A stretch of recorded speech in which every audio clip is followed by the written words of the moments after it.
livro do profeta Oséias. Nós chegamos no capítulo 5.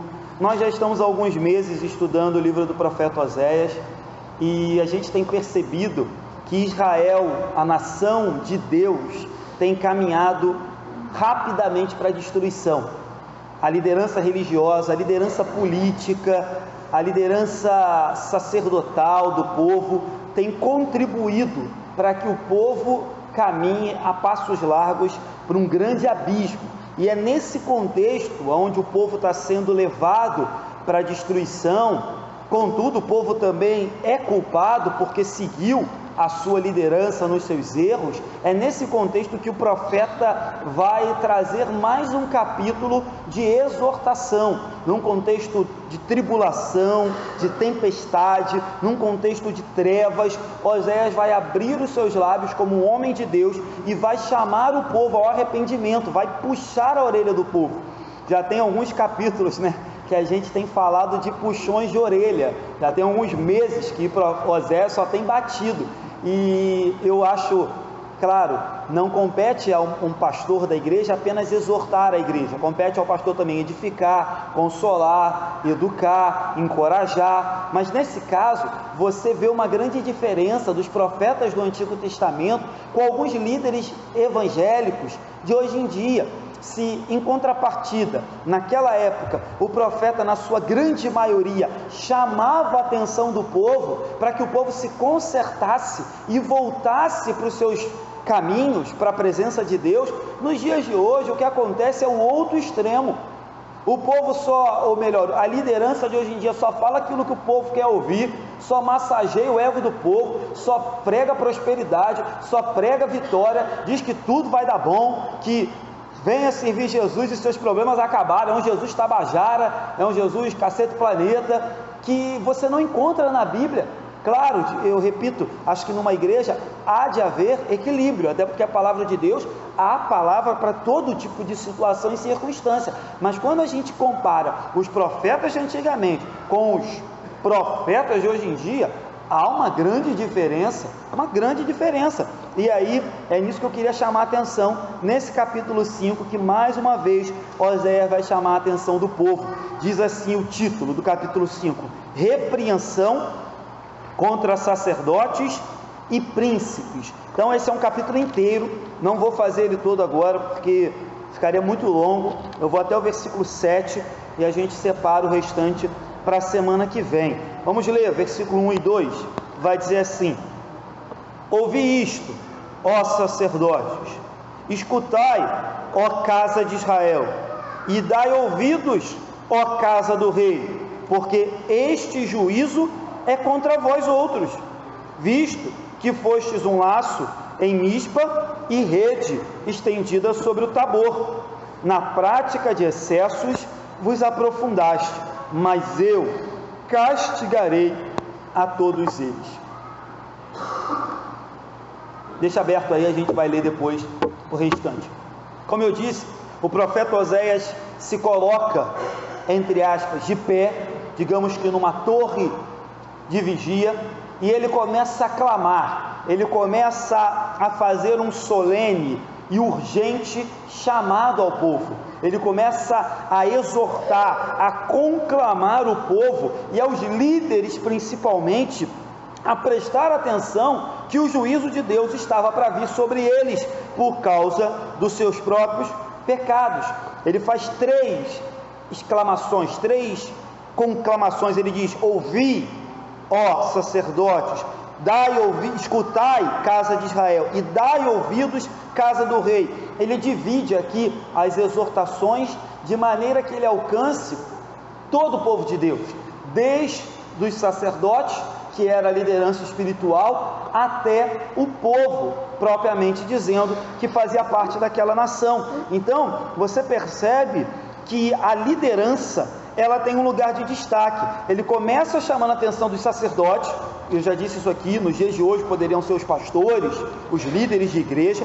Ele avança chamando a atenção dos reis, hoje nós poderíamos dizer que seriam dos políticos, dos ministros, dos homens que detêm cargos de confiança e de poder no governo, na nossa nação. E por último ele fala do povo. E aí tinha um livro que eu estava lendo, não me recordo agora qual, que dizia que a ênfase de Oséias é maior sobre a liderança, porque os pecados da liderança são os mestres do pecado. Deixa eu ver se você entende. Quando a liderança lidera, eles são mestres, eles estão liderando, eles estão apontando o caminho, eles estão educando, ensinando, edificando, eles são mestres. A liderança tem o papel de ser mestre.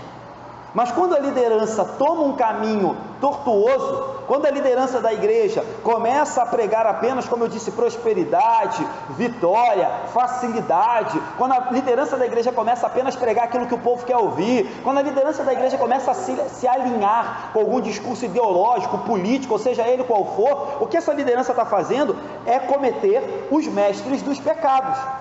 Então, se a liderança é mestre para conduzir, quando ela peca, ela também comete os piores pecados, porque o povo, querendo ou não, ele tem uma tendência de seguir os seus líderes, quer nos erros, quer nos acertos. Por isso que a Bíblia diz que ai daqueles que foram chamados para ser líderes, porque o juízo começará por eles. A exigência de Deus começará pela liderança, porque assim como a liderança tem um grande papel de influência para colocar o povo no rumo correto, a liderança também tem um grande papel de influência para levar o povo para fazer bobagem. Então, diz, ontem eu conversava com o Luiz Felipe, que já pregou aqui na igreja 2 vezes, que agora no dia 21 vai ser ordenado pastor, e eu falava, olha, eu louvo a Deus pela igreja congregacional de Andorinhas, porque a gente estava comentando alguns excessos e alguns erros que acontecem em algumas igrejas por aí afora, e aí ele dizia, olha Anderson, eu entendo que a igreja de Andorinhas seja bênção, e aí ele dizia o seguinte, mas a igreja é, na sua grande maioria, aquilo que o pastor é. Se o pastor não é sério, a igreja não vai ser séria. Se o pastor não gosta de palavra, a igreja não vai gostar. Se o pastor faz vista grossa para pecado, a igreja vai fazer. Então ele dizia isso, o presbítero Luiz, que a igreja geralmente é parecido com aquilo que o pastor é. Ele dizia, olha, quando você entra numa igreja, você vê o culto de uma igreja, você já consegue identificar quem é o pastor daquela igreja. Quando você vê a postura dos crentes daquela igreja, você já consegue identificar, porque a liderança, ela influencia, quer para benefício, para santidade, quer para descer ladeira abaixo e fazer bobagem. E era o que estava acontecendo aqui. Por isso que Oséias faz questão de começar puxando a orelha, primeiro de sacerdote, depois da casa de Israel e da casa do rei, ou seja, colocando a liderança religiosa, colocando a liderança política e a liderança geral do povo de Israel daquela época no banco dos réus. Então ele começa chamando a atenção dos sacerdotes, em seguida ele fala da casa de Israel e depois ele fala da casa do rei. E aí da casa do rei eu falei aqui semana passada, quero repetir, nada mudou.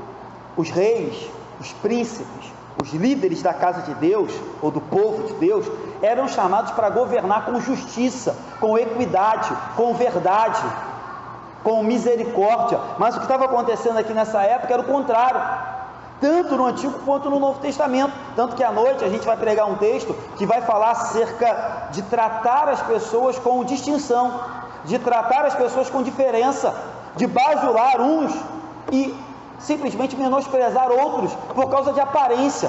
Esse é o texto que a gente vai pregar de noite sobre Tiago. Então, desde aquela época, a liderança política, a liderança religiosa, os reis, os príncipes, estavam pervertendo aquilo que Deus havia os chamados para fazer. E por fim, eu gosto também de citar isso, Oséias não deixa o povo passar em branco. Por que eu estou falando isso? Porque se de um lado, a liderança, quando peca, comete o mestre do pecado, os mestres dos pecados, o povo também não é isento, queridos. É claro que às vezes o povo é enganado, é claro que às vezes o povo é induzido por uma liderança perversa, por uma liderança corrupta, por uma liderança gananciosa, por uma liderança mentirosa. É claro que às vezes o povo é enganado, mas você vê que mesmo sendo enganado, o povo não é isento de ser castigado. É como se Deus estivesse falando assim: olha, eu sei que quem começou essa bagunça toda foram os líderes, eu sei que quem tem mais culpa do cartório aqui são os religiosos, os pastores, os presbíteros, os diáconos, os profetas. Eu sei que a culpa é deles, mas tu, ó povo, tu, ó casa de Israel, vocês deveriam ter por obrigação conhecer o Deus a quem vocês servem e negar algumas coisas. Então, falei isso aqui há poucos dias atrás. Às vezes a gente fala: como pode?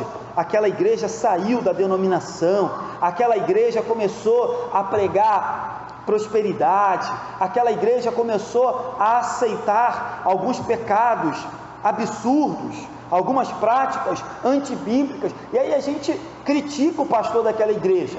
Contudo, irmãos, a gente também não pode esquecer da parcela de culpa que tem o próprio povo. Eu falei isso aqui há um pouco tempo atrás, vou repetir. Numa igreja assembleiana é mais difícil, porque o pastor é ele que manda na igreja, é ele que manda, o que ele diz é ponto final. Mas numa igreja congregacional, aonde a igreja é democrática, onde o povo pode votar, aonde vocês podem escolher e tirar o pastor a hora que vocês bem entenderem, a hora que vocês quiserem ser retirados daqui, não há desculpa para dizer: nós fomos enganados. O povo é enganado, Oséias já disse, por falta de conhecimento. O povo perece, Oséias já falou para a gente, por falta de conhecimento. E falta de conhecimento, irmãos, não é desculpa. Às vezes eu fico com o coração apertado. Por exemplo, eu acho que a Universal é uma seita, eu não acho que a Universal é uma igreja. Eu fico às vezes com o coração apertado daquele povo que está lá. Mas quando eu olho para a Bíblia, eu percebo que às vezes Deus vai cobrar daquele povo também, porque aquele povo tem a Bíblia, aquele povo tem meios. Hoje tem internet, irmãos, hoje tem rádio, hoje tem vídeo, hoje tem televisão é melhor não assistir, que é tão ruim quanto, né? Mas hoje em dia há meios. O que não falta hoje em dia é igreja. Tudo bem, tem umas que não dá nem para chamar de igreja, mas o que não falta hoje são pessoas que esclareçam a Bíblia. Então eu fico às vezes sim, com o coração apertado daquele povo que está lá sendo roubado, dando até a sua última moeda, sendo extorquido literalmente. Mas em compensação, quando eu olho para a Bíblia diz: esse povo também vai ser castigado, porque o povo gosta. Quem lembra aqui do texto de Timóteo, quando Timóteo diz que no final dos tempos as coisas ficarão tão ruins que o povo ajuntará para si líderes segundo a sua própria cobiça, líderes que falam aquilo que eles querem ouvir.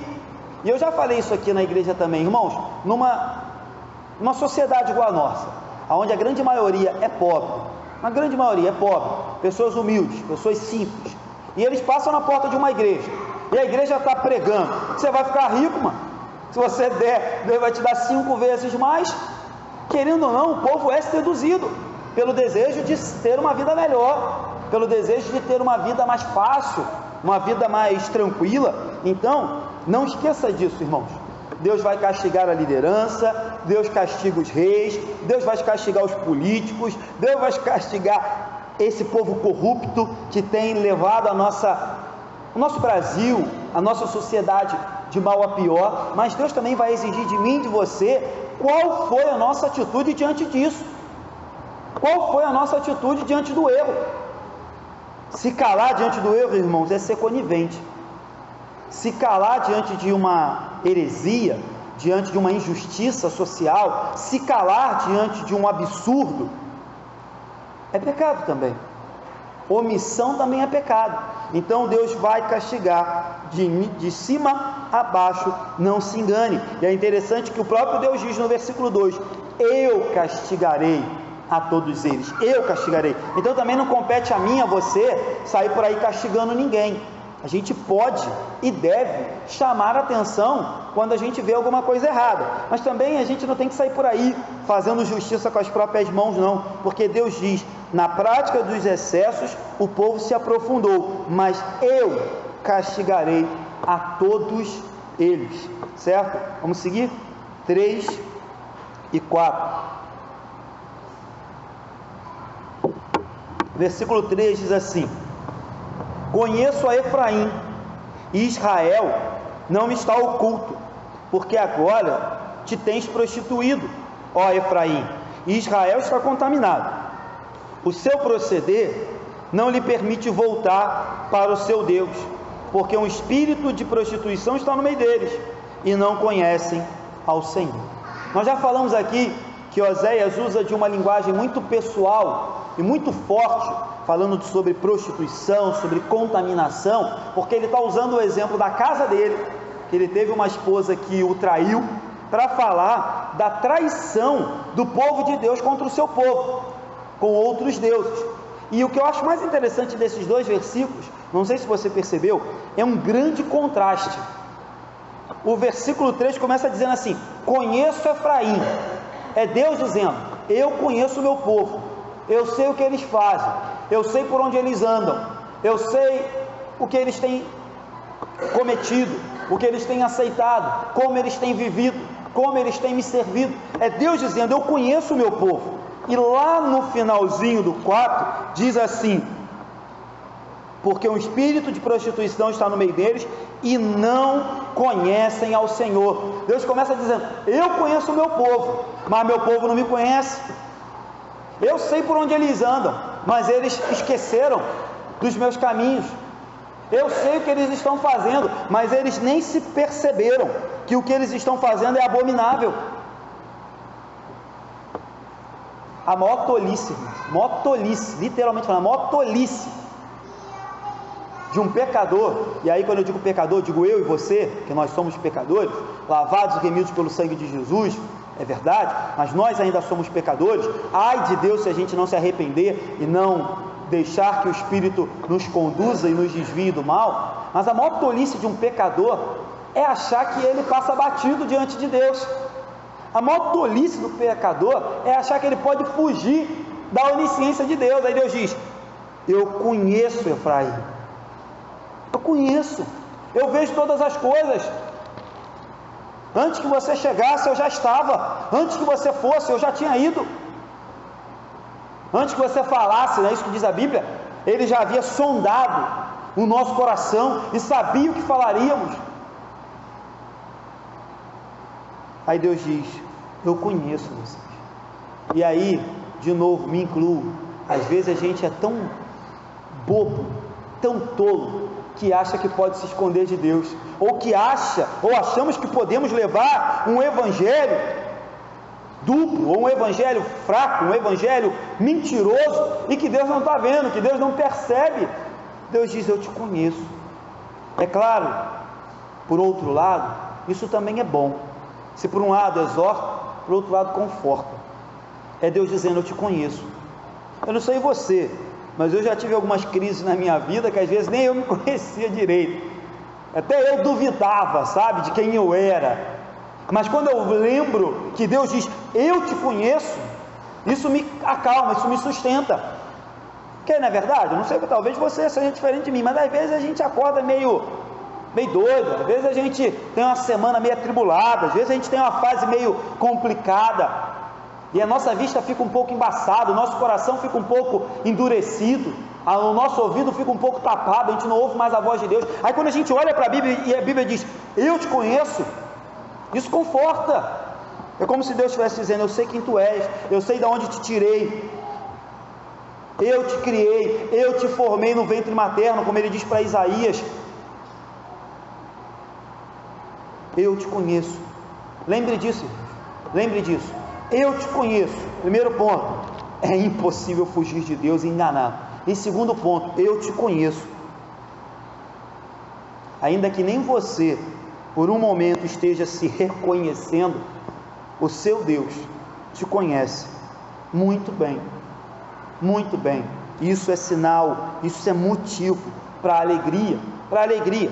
Então Deus coloca todo mundo aqui no bolo. Você vê que ele diz assim: conheço Efraim, Israel. Aí ele diz: olha, o proceder de vocês é maligno, vocês estão tomados por um espírito. Aí Deus explica, né? Deus explica o porquê do fracasso do povo de Deus. Ele diz: olha, um espírito de prostituição está no meio deles, e eles não me conhecem. Repito o que eu falei aqui semana passada: dificilmente aqui na igreja a gente fica dando muita ênfase para Satanás, seus anjos, não é o nosso propósito. Nosso propósito é falar de Deus, da palavra dele, do que ele tem para nos dizer. Mas é inevitável que na palavra de Deus, em alguns momentos, fica muito claro a manifestação e a realidade de alguns espíritos imundos, demoníacos, e esse é um caso. Pecado procede de um coração carnal e desviado. Mas depois que a porta é aberta, queridos, depois que o coração corrompido abre a porta para o pecado, pode ter certeza que espíritos malignos agirão na vida daqueles que se afastam de Deus. É duro falar isso. Eu sempre digo isso aqui, eu tenho pai, eu tenho 2 avós que não são crentes. Eu falo isso com meu coração extremamente apertado. Mas, irmãos, não há meio termo. Ou o ser humano é guiado pelo Santo Espírito de Deus, ou ele é marionete de Satanás, irmãos. Não há outros espíritos para guiar as pessoas. Ou ele é influenciado por Deus, ou ele é influenciado por Satanás. Ou ele se rende a Deus, ou ele se rende a Satanás. Ah, pastor, o senhor está dizendo então que 24 horas a pessoa anda endemoniada? Não, necessariamente não. Mas se uma pessoa não serve a Deus e não é influenciada pelo Espírito de Deus, você pode ter certeza que toda vez que ela tiver que ser influenciada, que ela tiver que ser conduzida, ela será conduzida pelo Espírito maligno. Sempre será conduzida pela sua carne, pelos seus desejos, pelos seus valores, e a gente sabe que esses valores são contrários aos valores de Deus. Então a gente não fica aqui exaltando isso, mas eu gosto também de lembrar, né, que às vezes a pessoa fala, pastor, endemoniado, não é só aquele que cai no chão e muda a voz e fala umas coisas estranhas. Judas, quando estava endemoniado, não caiu no chão, não torceu o braço, não virou os olhos, e ainda assim estava endemoniado, vendeu Jesus. Eu gosto muito de falar isso. E aí eu acho que todo pastor que sobe no púlpito hoje em dia vendendo Jesus, para mim ele está dando sequência no ministério de Judas. É duro, irmãos, mas para mim não passa de um endemoniado. Todo aquele que vende Jesus é endemoniado, igual Judas era. Todo aquele que oferece, que vende, que barganha a salvação em Cristo Jesus é um endemoniado. Às vezes a gente, tem uma ideia de que endemoniado é só aquela pessoa que vai no centro espírita, acende vela, mata um animal, faz sacrifício. É duro falar isso, mas está cheio de endemoniado nas igrejas evangélicas aí. Está cheio de endemoniado liderando igreja, vendendo Jesus, pervertendo o evangelho de Cristo, sendo influenciado por um espírito de prostituição. E eu falei isso aqui também há poucos dias. Toda vez que a gente coloca alguma coisa no lugar de Deus, a gente está prostituindo, a gente está se prostituindo espiritualmente. Toda vez que a gente coloca no lugar do Deus Todo-Poderoso qualquer coisa, inclusive o pastor ou a igreja, que a gente está fazendo é prostituindo o culto ao único Deus Todo-Poderoso. Então Oséias diz, olha, Deus castigará vocês, mas por um lado Deus os conhece, e como nos conhece, a Bíblia diz que Deus nos exorta, que Deus castiga o filho a quem ama. Bom é que Deus nos conheça, porque nos conhecendo, Ele saberá todas as vezes que nós sairmos do caminho e nos trará de volta. Difícil vai ser o dia que Deus falar, olha, não te conheço mais. Lembra dessa passagem? Apartai-vos de mim, porque eu não vos conheço, vós que praticais iniquidade. Jesus vai dizer naquele grande dia. Lembre-se disso. Ah, pastor, eu sou conhecido de Deus, Deus tem me castigado direto. Eu sou conhecido de Deus e Deus tem puxado a minha orelha direto. Irmãos, glória a Deus, aleluia, que Deus te conhece. Porque se você chegar naquele grande dia, Jesus falar, apartai-vos de mim, que eu não vos conheço, aí, irmãos, pode tremer na base, que já era, game over, não tem outra chance. Então é bom ser conhecido de Deus. Isso exige de nós responsabilidade, isso exige de nós uma postura diferente, isso exige de nós atitudes diferentes. É difícil ser conhecido de Deus, eu confesso, mas pelo menos isso acalma o nosso coração, de saber que naquele grande dia Deus dirá, vinde benditos de meu Pai, eu vos conheço. Melhor do que eu ouvir, apartai-vos de mim, porque eu não vos conheço. Vamos seguir? 5 a 7. A soberba de Israel abertamente o acusa. Israel e Efraim cairão por causa da sua iniquidade, e Judá cairá juntamente com eles. Estes irão com os seus rebanhos e o seu gado à procura do Senhor, porém não o acharão. Ele se retirou deles. Aleivosamente se houveram contra o Senhor, porque geraram filhos bastardos. Agora a festa da lua nova os consumirá com as suas porções. Vamos acabar aqui. O profeta continua exortando todo o povo de Deus, desde os sacerdotes até o povo. E ele começa no versículo 5, acusando o povo de soberba, autoconfiança. E a soberba, a autoconfiança, faz com que a gente se afaste de Deus e se julgue suficientemente bom ou suficientemente poderoso para conduzir a nossa vida sem Deus. Então, quando ele fala de soberba, prepotência, arrogância, ele está falando isso, que o povo se perdeu tanto no seu caminho, o povo começou a se garantir tanto na sua riqueza material, no seu rei, no seu poderio bélico, nos seus sacrifícios que eles faziam, que o povo começou a se tornar autoconfiante. E aí ele diz: olha, a autoconfiança de vocês vai levar a um lugar só: condenação, juízo, castigo. Ele começa dizendo: a soberba de Israel o acusa. E aí ele diz: por isso cairão por causa da sua iniquidade. Não é isso que a Bíblia diz? Que a soberba precede a ruína? E aí, novamente, quero fazer um paralelo com os dias de hoje. Diante de tantos alertas de Deus contra a soberba, contra a prepotência, contra a arrogância, não é um pouco estranho que a gente às vezes conheça cristãos que se portam dessa maneira, arrogante, prepotente, soberbo, se achando melhor do que alguém? É um pouco estranho, porque assim, se a Bíblia falasse uma vez só de soberba, tudo bem, mas a Bíblia constantemente chama a atenção do seu povo para que a gente não faça isso. É um pouco estranho. No mínimo, irmãos, repito o que Oséias disse: esse povo peca por falta de conhecimento. No mínimo, o povo não conhece a Bíblia.